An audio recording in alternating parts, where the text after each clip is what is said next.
Every pilot has one recurring nightmare: engine failure at cruising altitude far from help, with the safety of the aircraft and its passengers hanging by a thread. It's the kind of scenario that haunts even the most experienced pilots. But what if the very system designed to prevent such a failure, something meant to keep everything safe, ends up being the very thing that makes the situation worse?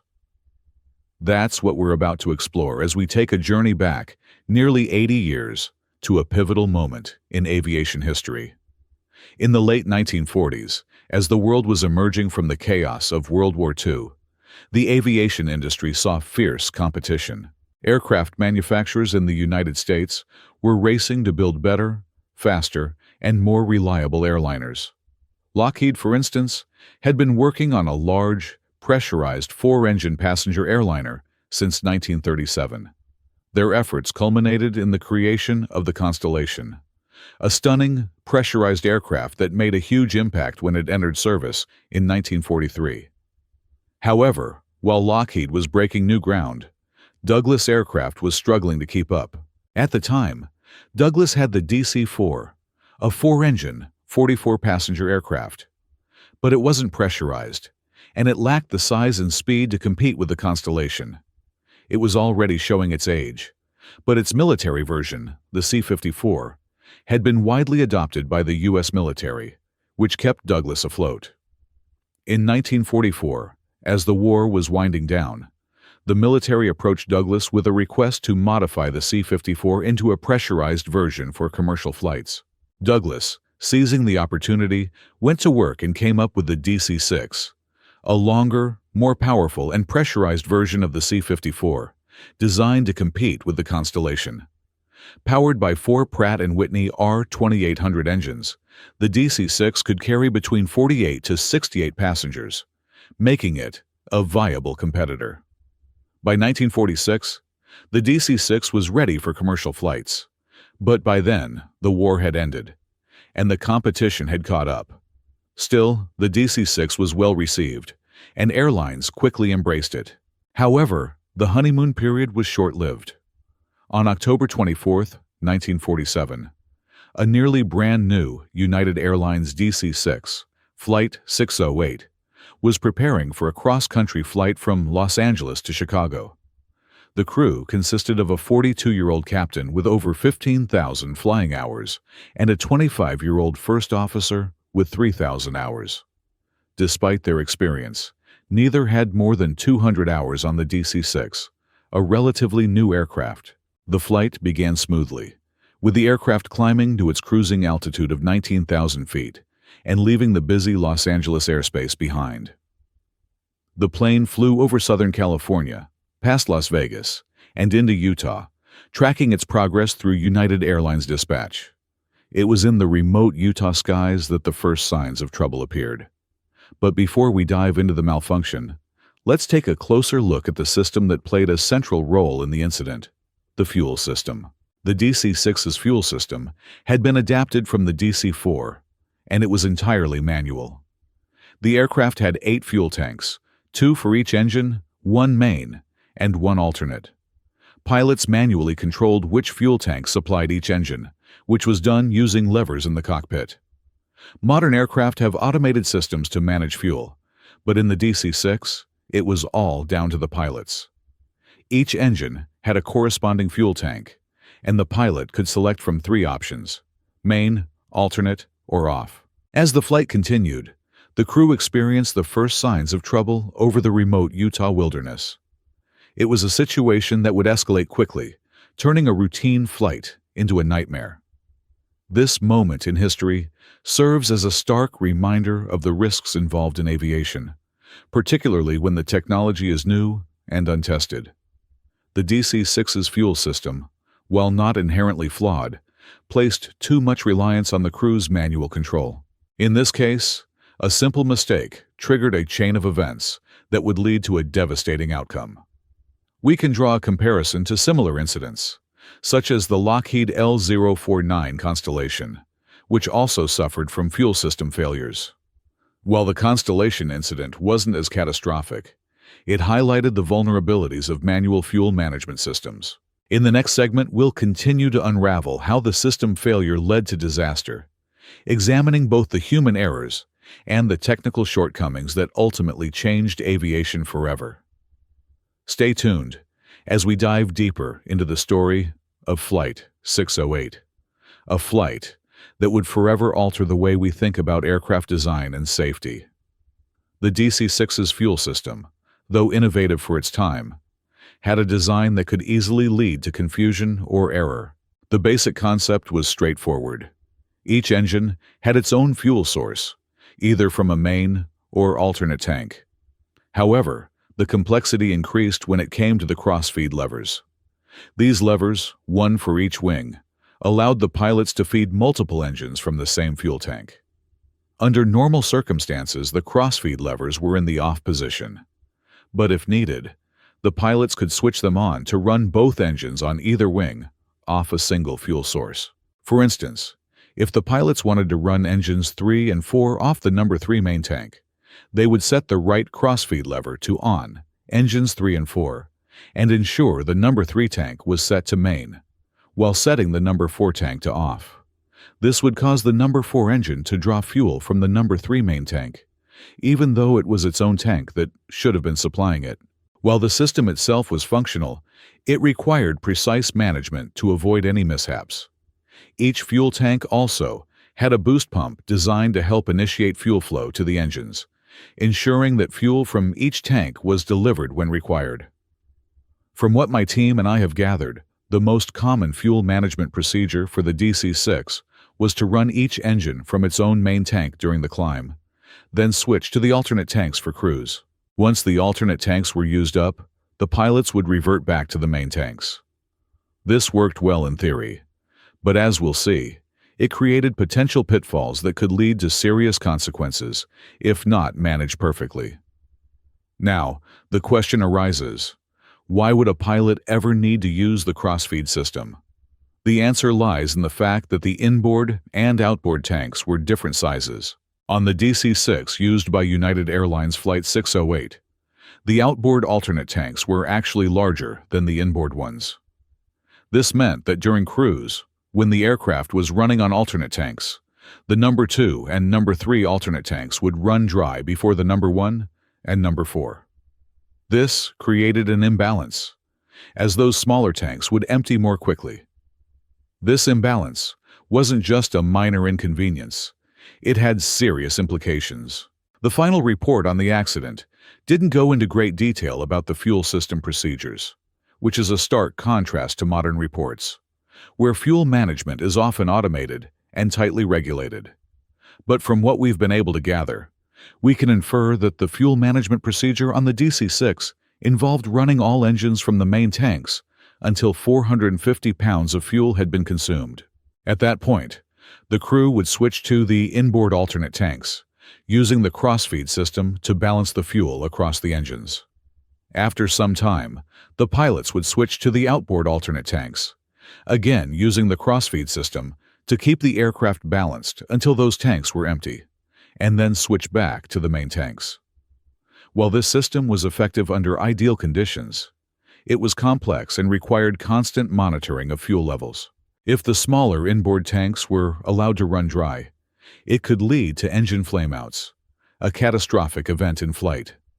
The reason for the different tank sizes had to do with their positioning within the wings, which is a common feature in multi-engine airliners.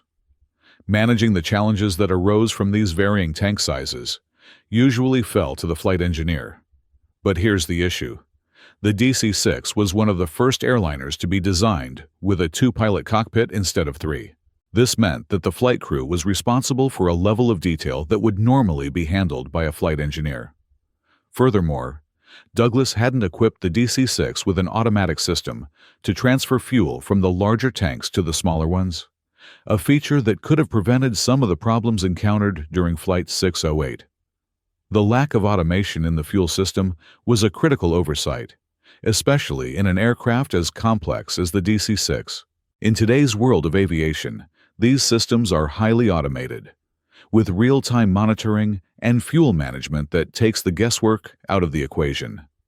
But in 1947, pilots were left to rely on their own judgment and skill to manage the fuel system. Skills that, as we'll soon see, weren't enough to prevent disaster. As we move forward, we'll examine how this complex system, combined with human error, led to a catastrophic sequence of events. This tragic accident would serve as a stark lesson in aviation safety, ultimately leading to improvements in both fuel management and aircraft design. The question arises, did the pilots on Flight 608 understand the full implications of their fuel management procedure? The answer is complicated.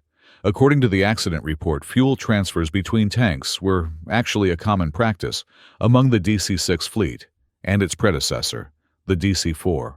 While Douglas aircraft had never intended for fuel to be transferred between tanks on either of these aircraft and had not published an official procedure for doing so, they also hadn't specifically forbidden it.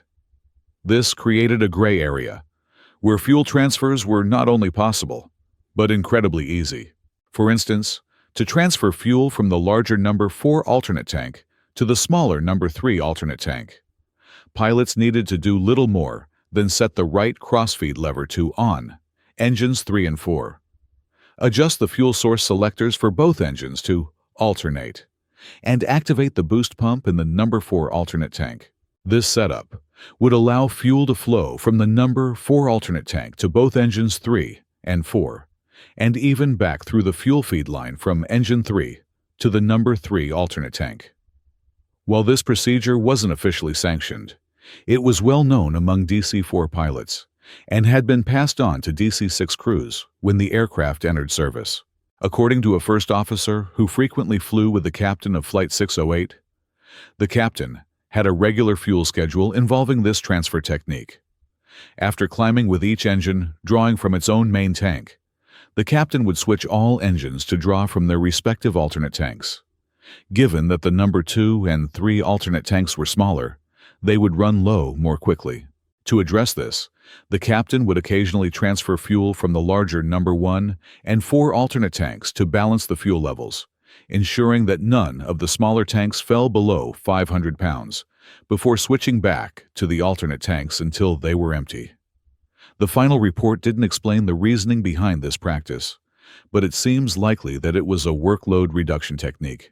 Experienced pilots, especially captains, often modify procedures to suit their preferences and make their tasks easier. The official fuel schedule, which required constant monitoring and precise timing, was rigid. In contrast, equalizing the fuel levels could be done at any time, offering flexibility and reducing the burden on the crew during flight. However, what most DC-6 crews didn't realize was that this fuel transfer method carried a hidden risk related to the aircraft's fuel tank ventilation system. All fuel tanks are equipped with pressure relief vents to equalize the pressure inside the tank with the outside atmospheric pressure as the aircraft climbs and descends. On the DC-6, these vents had a dual purpose: to prevent the tank from collapsing under suction if the fuel level got too low, and to ensure that pressure inside the tank didn't drop too far. To address this, Douglas had designed the vents to allow air to flow into the tank if the internal pressure became too low, using aerodynamic pressure in flight. The vents for the inboard alternate tanks were located near the leading edge of the wing root, where airflow would help keep the pressure balanced. However, as originally designed, the system had no valve regulating the airflow from inside to outside the tank. This design flaw led to reports of fuel sloshing out through the vents during sharp turns, or when the aircraft was taxiing with full tanks. In response to these reports, Douglas introduced a valve in the tank vents that would only open if the pressure differential between the inside and outside of the tank exceeded 2.5 pounds per square inch.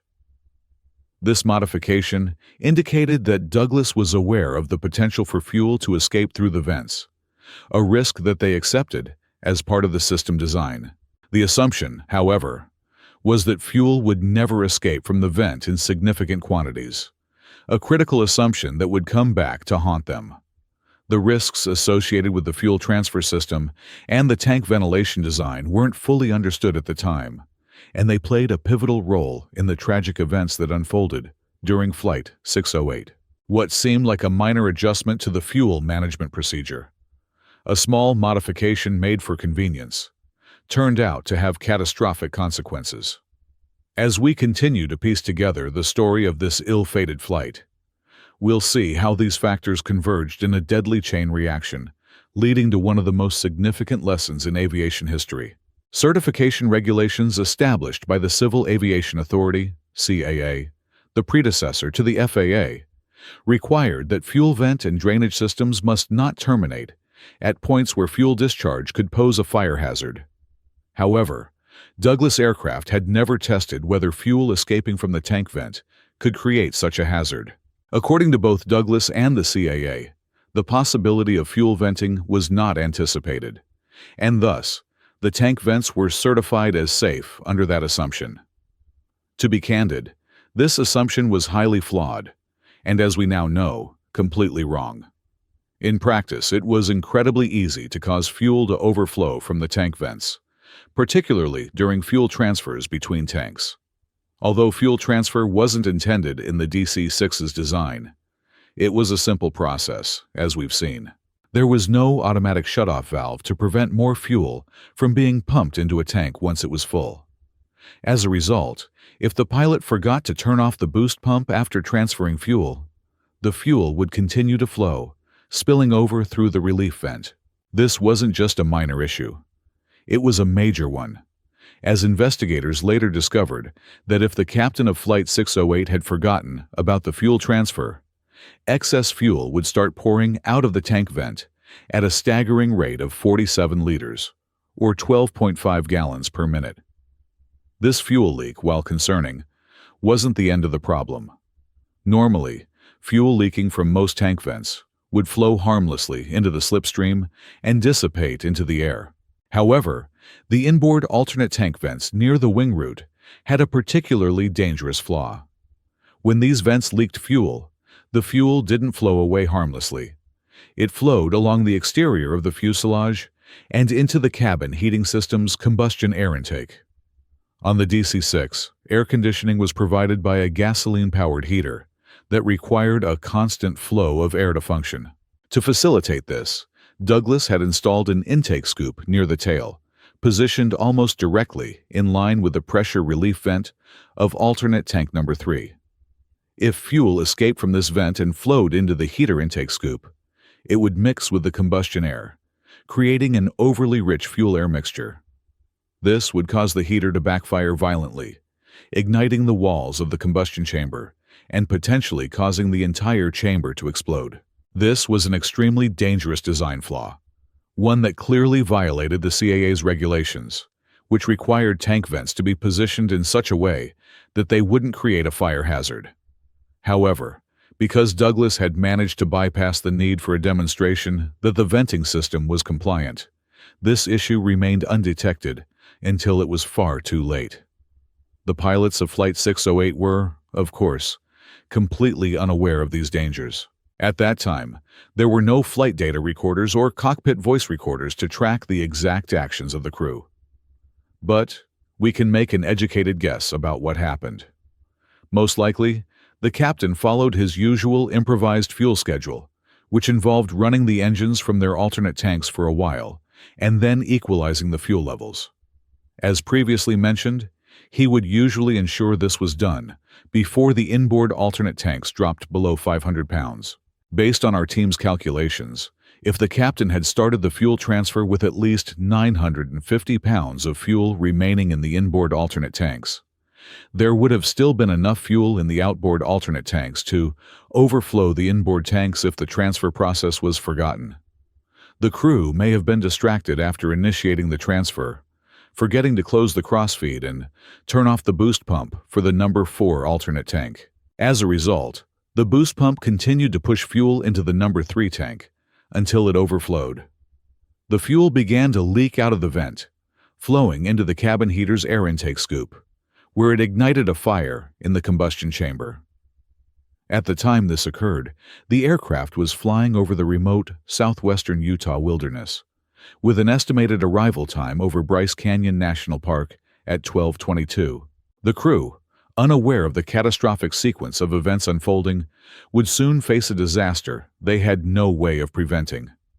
At 12:21, the crew of Flight 608 reported to dispatch that they had a fire in the baggage compartment, one that they were unable to extinguish. They indicated that they were preparing for an emergency landing at Bryce Canyon Airport, a small and remote airstrip serving the national park. A few moments later, they added that the tail was going out, meaning they were experiencing serious issues with pitch control. At first, the crew likely believed the fire had started in the baggage compartment, as it was the first area equipped with a smoke alarm. However, the fire had already spread far beyond that, advancing throughout the tail section and moving forward towards the center wing section, traveling along the underside of the fuselage. As a result, debris began to fall from the aircraft while it was still 26 miles from Bryce Canyon. Witnesses on the ground saw smoke billowing from the plane when it was 20 miles out, and by the time the aircraft was 15 miles from the airport, the fire was visible on the outside of the plane. At that point, the fire had progressed far enough to ignite the aircraft's deployable emergency landing flares. These barium nitrate flares, stored in a compartment in the right wing root, are used to signal an emergency when radio communication is unavailable. When they ignited, the flares intensified the blaze dramatically, creating a bright glow visible for miles. This accelerated the fire's spread and weakened the aircraft's structure in that area. Large pieces of the plane began falling off, including the right wing's trailing edge flap, the main cabin entrance door, the alcohol tank for the injected engines, and even an icebox from the galley. At this point, the fire had likely spread so intensely inside the cabin that investigators believe all passengers perished while the plane was still airborne. Meanwhile, the pilots, somewhat shielded in the cockpit, continued their attempt to land. At 12:27, they transmitted, "We may make it approaching a strip," but tragically, this was the last communication anyone heard from Flight 608. By 12:29, just 2 minutes later, and within sight of Bryce Canyon Airport, the fire had completely destroyed the control cables connecting the pilots to the elevator in the tail, causing a complete loss of pitch control. The plane then entered a fatal dive from low altitude and crashed into a plateau, killing everyone still alive on board. The loss of Flight 608 was devastating, but it wasn't the end of this tragic story. Just 3 weeks later, on November 11th, another DC-6, this time operated by American Airlines, made an emergency landing in Gallup, New Mexico, due to a fire on board. Although this fire destroyed the aircraft, all passengers and crew were able to evacuate safely without loss of life. However, the investigation into this incident soon revealed that both the American Airlines fire and the crash of Flight 608 had been caused by fuel overflowing from the number 3 alternate tank vent, which then entered the cabin heating system, triggering the fire. In response, Douglas Aircraft grounded every DC-6 in America, including President Harry Truman's personal plane. The findings led to extensive discussions between Douglas, the Civil Aeronautics Administration, CAA, and the Civil Aeronautics Board, CAB, resulting in a large-scale modification program for the DC-6 fleet.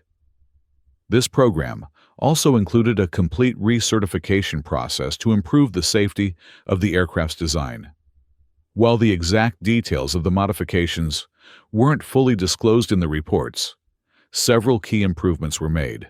The inboard alternate fuel tank vents were relocated, guards were installed over the fuel boost pump switches, and check valves were added to prevent fuel from transferring between tanks. Smoke detectors were placed in the air conditioning compartment, and fireproof shrouds were added around the emergency landing flares.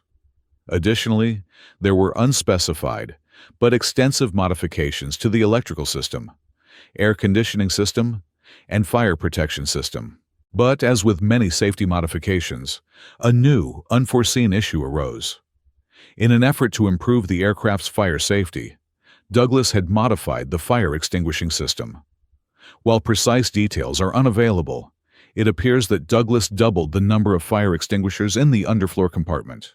This change, however, meant that Douglas needed to redemonstrate the system's compliance with CAA certification requirements, ensuring that the passengers and crew wouldn't be exposed to hazardous levels of extinguishing agents. Unfortunately, this modification introduced a new design flaw, one that would ultimately claim more lives in the future. The tragic events surrounding United Flight 608 not only led to major changes in the safety design of the DC-6, but they also prompted a significant shift in the aviation industry's approach to fuel management and fire protection systems.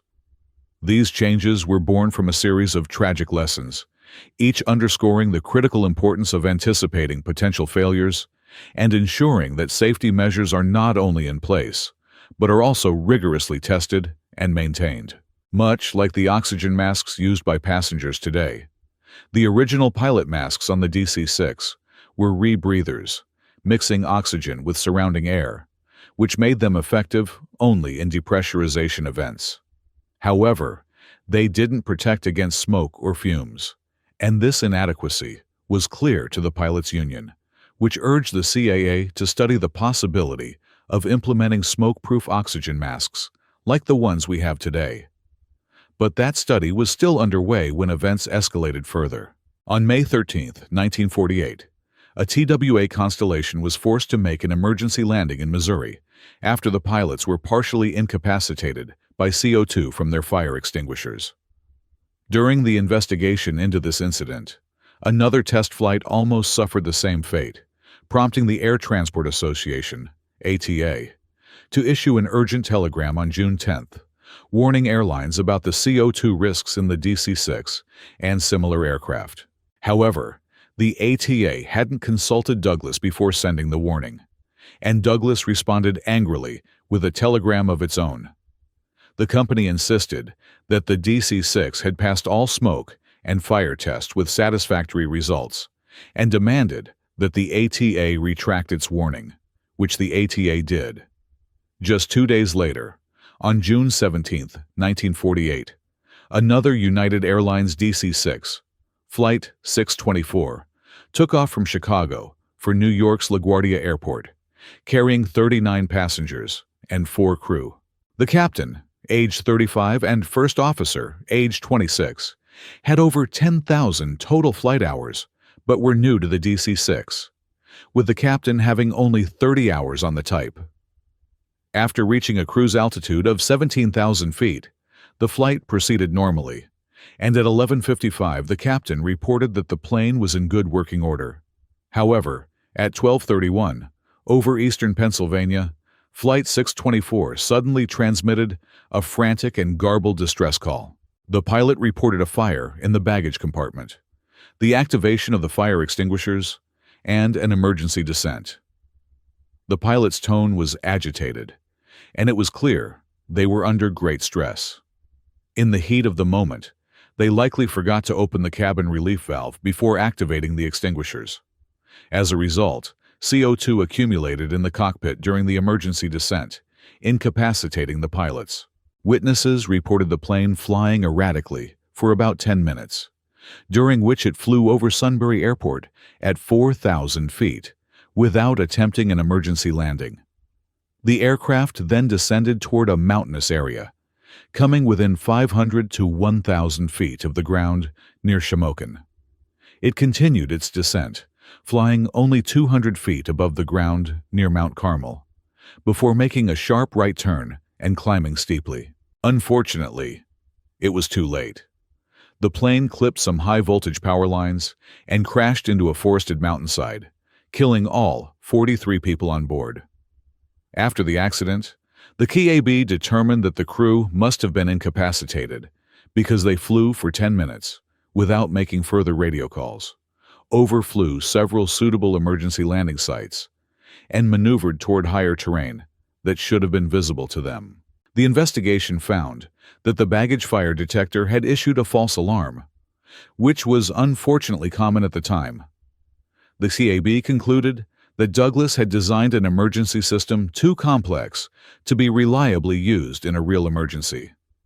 They also criticized Douglas for downplaying the risk of CO2 incapacitation and failing to demonstrate that the system was effective in all descent configurations. Testing later confirmed the medical experts' warning that CO2 contamination could incapacitate the crew, even with the relief valve open in a high-drag descent.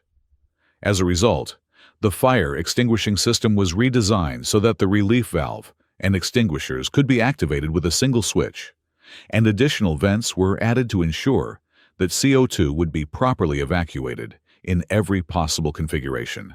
Additionally, the CAA mandated full-face, smoke-proof oxygen masks for all DC-6 pilots, a standard that would be adopted industry-wide. Douglas ultimately lost a court case filed by the families of the victims and was forced to pay a record penalty. The defense lawyers had been caught trying to erase the words "Do not share with CAA" from the cover of the medical report before submitting it as evidence, which led to public outrage and legal consequences. This wouldn't be the last time Douglas, or later McDonnell Douglas, found themselves embroiled in controversy over design flaws that were either overlooked or partially covered up. As we explore more of these incidents, we'll continue to see how critical safety lessons are learned, often at great cost. If you're interested in learning more and joining the discussion, I invite you to check out my Patreon, where we can talk in depth about these cases and more. Thank you for watching, and have an absolutely fantastic day. See you next time.